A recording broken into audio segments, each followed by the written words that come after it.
صرف میرے آقا نے فرمائی نہیں دیا قیصر و کسریٰ کے کنگن، حضور کی وفات ہوئی، ابو بکر صدیق کی بھی وفات ہو گئی، خلافت فاروقی آئی، حضرت عمر کا زمانہ تھا، اس زمانے میں اسلامی فوجیں ایران پر چڑھائی کی اور روم پر بھی حملہ کیا، قیصر و کسریٰ دونوں کی حکومتیں ختم ہوئی، اور وہاں سے جو مال غنیمت تھا وہ مدینہ لایا گیا، قیصر و کسریٰ کے وہ کنگن بھی لائے گئے۔ لیکن آپ کو ایک بات بتا دوں، حضرت سراقہ رضی اللہ تعالیٰ عنہ ایک بار حضرت عمر کی خلافت کے زمانے میں بہت شدید بیمار ہوئے، اتنے شدید بیمار ہوئے کہ لوگ آخری بار ان کو دیکھنے کے لیے آنے لگے کہ اب ان کی وفات قریب ہے۔ جب لوگ جمع ہوئے گھر میں، حضرت سراقہ نے جلال میں کہا، کیوں آ رہے ہو تم لوگ؟ سب واپس جاؤ، میں مرنے والا نہیں ہوں، تم سمجھ رہے ہو میں مر جاؤں گا؟ لوگوں نے کہا آپ کی حالت بہت نازک ہے، وفات قریب آ چکی، آپ کی ایسا نزع کا عالم لگتا ہے۔ حضرت سراقہ نے کہا خبردار،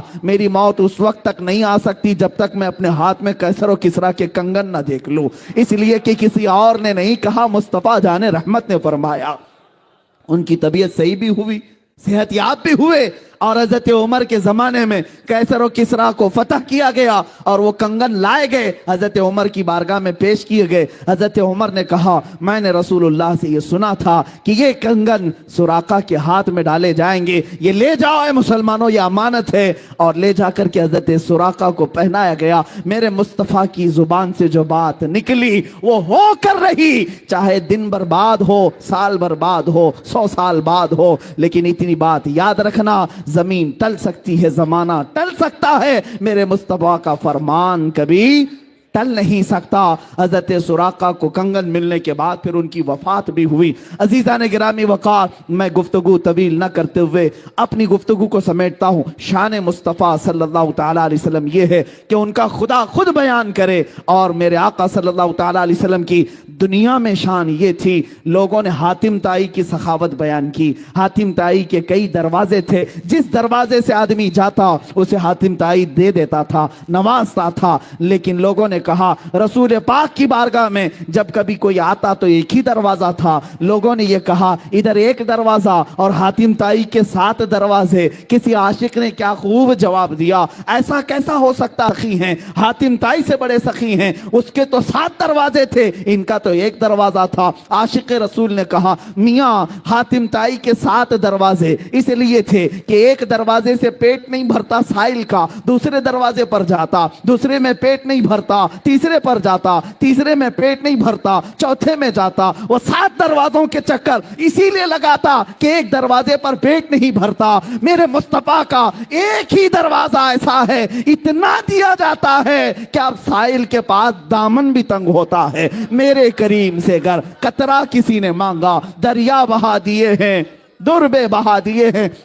اس میں ایک بات میں عرض کر دوں، بڑی لگتی ہوئی بات ہے، میلاد قریب آ رہا ہے، ہم سب کے لیے علاج بھی ہے، دوا بھی ہے۔ میں تقریباً ہر میلاد میں اس حکایت کو بیان کرتا ہوں، سعادت الدارین میں موجود یہ حکایت ایمان افروز ہے۔ ایک غریب آدمی، مفلس آدمی، قرض میں ڈوبا ہوا، پریشان حال، کئی لوگوں کے قرضے لیا ہوا آدمی تھا، اور اس کے جو قرض دار تھے انہوں نے پیسے مانگے، جب وہ دے نہیں سکا تو قاضی اسلام جو اس وقت تھے ان کے پاس مقدمہ کر دیا کہ یہ ہمارے پیسے لیتا ہے، کھا جاتا ہے، دیتا نہیں۔ قاضی نے بلایا اور کہا کیوں نہیں دیتا؟ کہا غریب آدمی ہوں، پیسے نہیں ہیں۔ کہا یہ بہانہ نہیں چلے گا، ان لوگوں کے جو تو نے قرضے لیے، قرض میں ڈوبے ہوئے لوگ جو آتم ہتیا کرتے ہیں، خودکشی کرتے ہیں، سن لو، بزدل نہ بنو، جان تمہاری بڑی قیمتی ہے۔ قرض میں اگر آج ڈوبے ہو، میاں اندھیرا آنے کے بعد اجالا بھی رب ذوالجلال ہی لاتا ہے۔ زندگی میں اگر اندھیرا آیا تو ڈرنا نہیں، کل کی صبح ہونے والی ہے، سورج تو نکلے گا۔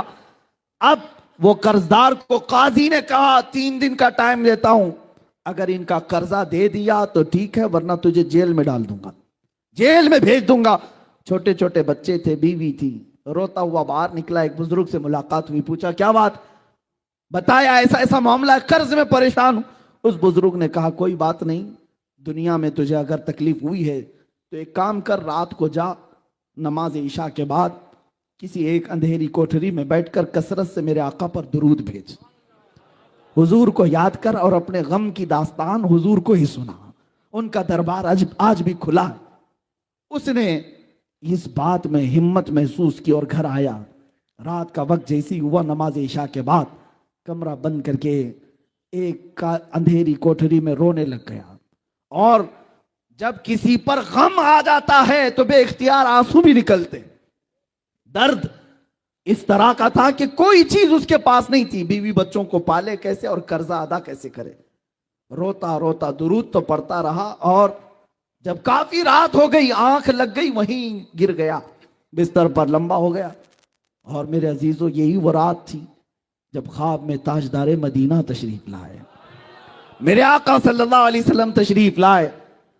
اللہ اللہ, وہ آفتاب رسالت, چمکتا ہوا چہرہ, گلاب کی پنکھڑیوں والے لب, جب میرے آقا تشریف لائے یہ کھل گیا اور خواب میں ہی میرے آقا کے قدموں میں گرا.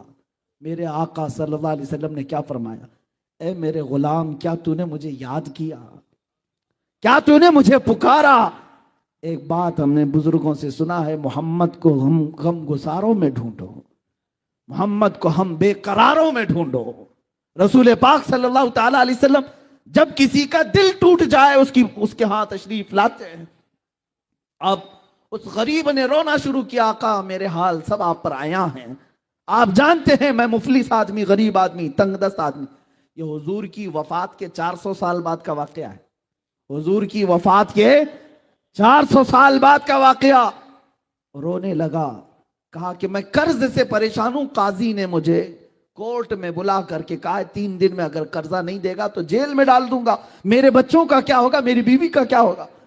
رسول پاک صلی اللہ تعالی علیہ وسلم صاحب عطا ہیں, وہ کسی کو مایوس نہیں کرتے.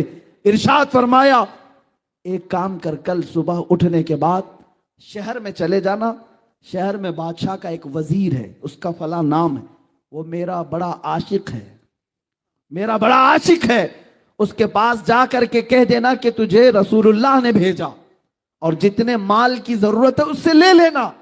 خواب میں میرے آقا نے فرمایا. اب اس غریب نے, اس مفلس آدمی نے یہ پوچھا, یا رسول اللہ بادشاہ کے وزیر کا دربار بڑا, لوگ بڑے آتے ہیں, اگر میں جاؤں, پہلی تو میری کوئی حیثیت نہیں, میں غریب فقیر آدمی, اور کہہ دوں کہ رسول اللہ نے بھیجا, وہ اگر پوچھے گا ثبوت تو میں کیا ثبوت دوں, کوئی پروف, کیا میں پروف دوں. سنیے میرے عزیزو, اللہ کے نبی نے فرمایا اگر وہ تجھ سے سوال کر لے تو اتنا کہہ دینا اس کے اور میرے بیچ میں ایک راز کی بات ہے جو کوئی نہیں جانتا. حضور نے راز کی بات بیان کی, جو وزیر ہے اس کا ایک راز ہے جو میں تجھے بتاتا ہوں, اس نے آج تک اپنی بیوی کو نہیں بتایا. وہ روزانہ رات کو سونے کے بعد سورج نکلنے سے پہلے پہلے تک 1000 بار مجھ پر درود بھیجتا ہے, ہر رات کو چھپ کر کے 1000 بار درود بھیجتا ہے. لیکن اس کے پاس جانا تو یہ کہنا کہ اے وزیر کل کی رات تو نے درود پڑھنا بھول گیا اور سو گیا غفلت میں, کل کی رات تو نے درود نہیں پڑھا, جا کر کے اتنی بات کہہ دے. میرے آقا نے فرمایا اب یہ غریب آدمی وزیر کے دربار میں آیا اور آنے کے بعد کہا کہ میں آپ سے اپنی حاجت لے کر کے آیا ہوں, مجھے رسول اللہ نے بھیجا ہے. وزیر نے کہا کہ میاں آج لوگ بڑی بات کرنے لگ گئے, مانگنا بھی ہے تو صحیح سے نہیں مانگتے, ایسی بات کرتے ہیں, حضور نے بھیجا کیسے تو کہتا ہے.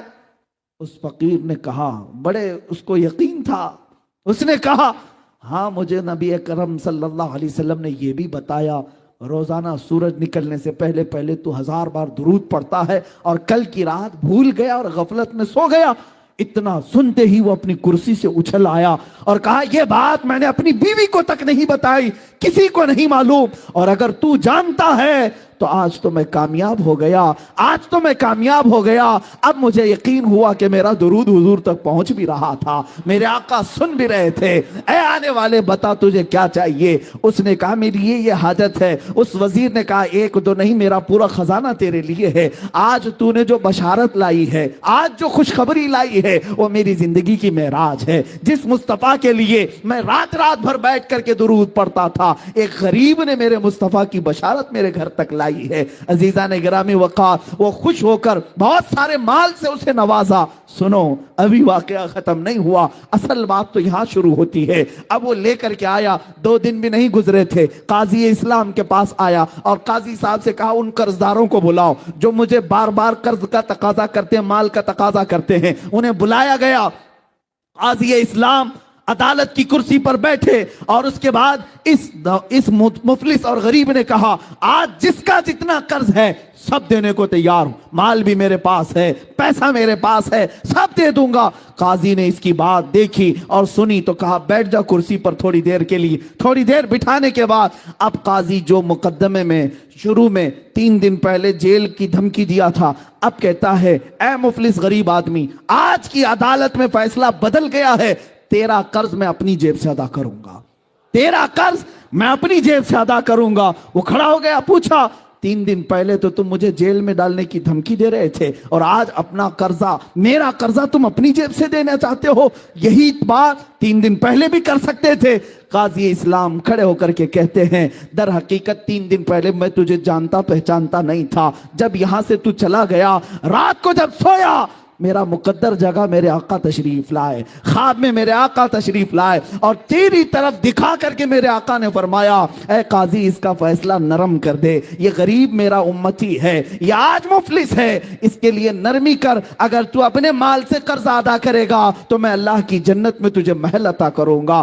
اے غریب، اے مفلس، میں یہ سودا تیرے ہاتھ نہیں بیچنا چاہتا، میں تیرا قرض خود اپنے ہاتھوں سے ادا کروں گا۔ اب قاضی اسلام بتاؤ، کسی کورٹ کا جج کھڑا ہو کر کے کسی مجرم کی طرف سے صفائی دے رہا ہو اور اپنا قرضہ بھی دے رہا ہو، ایسا سننے کو نہیں ملتا۔ جب قاضی اصرار کرنے لگا اور یہ مفلس آدمی، غریب آدمی خود دینے پر اصرار کرتا رہا، یہ دونوں کی تکرار چلتی رہی اور جو مجمع میں قرضدار بیٹھے ہوئے تھے سب اپنی کرسیوں سے کھڑے ہو گئے۔ کہا قاضی صاحب آپ بھی رہنے دیں، یہ بھی رہنے دیں، ہم نے اپنا قرضہ معاف کر دیا اور اب بھی اس کو اگر ضرورت ہے تو ہم زندگی بھر اس کو قرض دیتے رہیں گے، ہمیں معلوم نہیں تھا کہ میرے مصطفیٰ کی بارگاہ میں اس کا یہ مقام ہے۔ عزیزان گرامی، وہ عدالت کے اس جلسے سے نکلا شاداں و فرحاں ہو کر کے، خوشحال ہو کر کے۔ اسی واقعے کی طرف میں اشارہ کرتے ہوئے عرض کرتا ہوں، وہی تو دربار ہے، وہی تاجدار مدینہ ہے جن کی سخاوت کا عالم یہ ہے میرے کریم سے گر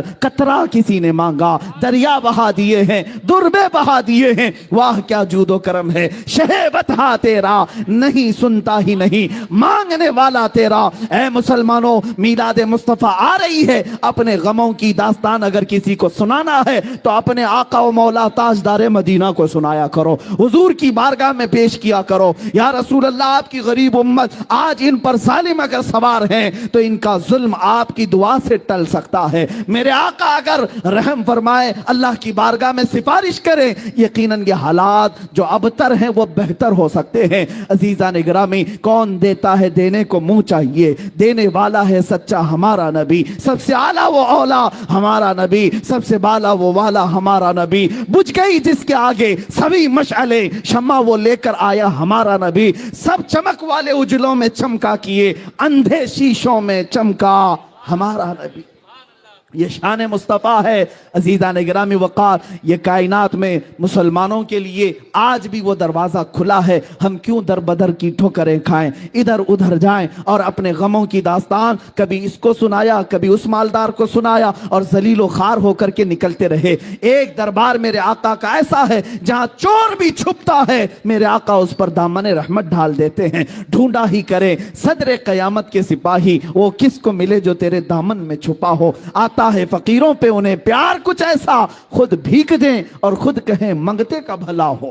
عزیزان گرامی وقار، رسول پاک صلی اللہ تعالیٰ علیہ وسلم کی یہ شان پاک کبھی ختم نہیں ہوگی، بیان نامکمل ہی رہے گا، اس لیے کہ جن سب کے قلم ٹوٹ گئے اور یہاں پر صفحے اس کے صفحے سیاہ ہو گئے مگر شان رسالت بیان نہ ہو سکی۔ آپ کو میں شعرائے بارگاہ رسالت کی بات عرض کروں، میرے آقا کی شان میں کبھی حسان بن ثابت یوں کہتے تھے، وَأَحْسَنُ مِنْكَ لَمْ تَرَ قَطُّ عَيْنِي وَأَجْمَلُ مِنْكَ لَمْ تَلِدِ النِّسَاءُ، آپ سے زیادہ حسین یا رسول اللہ میری آنکھ نے دیکھا ہی نہیں۔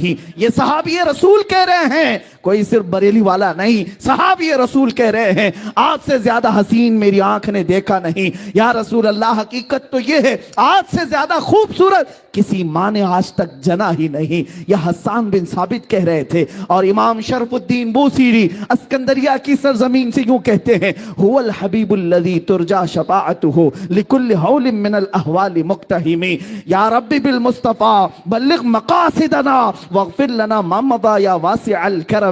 کبھی کسی شیرازی نے ایران کی سرزمین سے پکارا لا يمكن الثناء كما كان حقه بعد خدا بزرگ تو یہ قصہ مختصر، اور سعدی شیرازی نے کہا بلغ العلا بکمالہ کشف الدجا بجمالہ حسنت جمیع خصالہ صلو علیہ وآلہ۔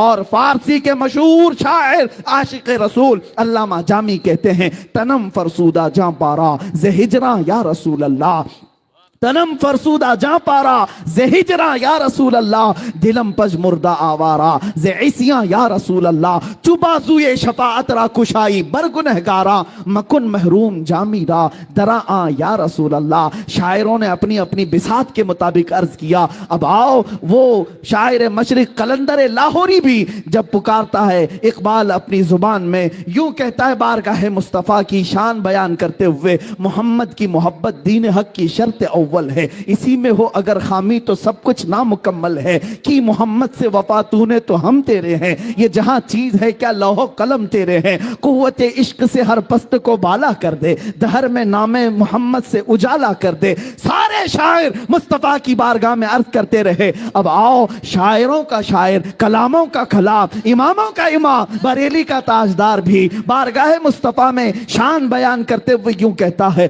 زمین و زمان تمہارے لیے، مکین و مکان تمہارے لیے، چنین و چنا تمہارے لیے، بنے دو جہاں تمہارے لیے، دہن میں زباں تمہارے لیے، بدن میں ہے جان تمہارے لیے، ہم آئے یہاں تمہارے لیے، اٹھے بھی وہاں تمہارے لیے، جنا میں چمن، چمن میں سمن، سمن میں پھبن، پھبن میں دلہن، سزائے محن پہ ایسے منن، یہ امن و امان تمہارے لیے، اشارے سے چاند چیر دیا، چھپے ہوئے خور کو پھیر دیا، گئے ہوئے دن کو عصر کیا، یہ تاب و تواں تمہارے لیے، خلیل و نجی مسیح و صفی سبھی سے کہیں کہیں نہ بنی، یہ بے خبری کی خلق پھری کہاں سے کہاں تمہارے لیے، صبا وہ چلے کے باغ پھلے وہ پھول کھلے کے دن ہوں بھلے، صبا وہ چلے کے باغ پھلے وہ پھول کھلے کے دن ہوں بھلے، لوا کے تلے ثنا میں کھلے رضا کی زبان تمہارے لیے، لوا کے تلے ثنا میں کھلے یا رسول اللہ ہم سب کی زبان تمہارے لیے۔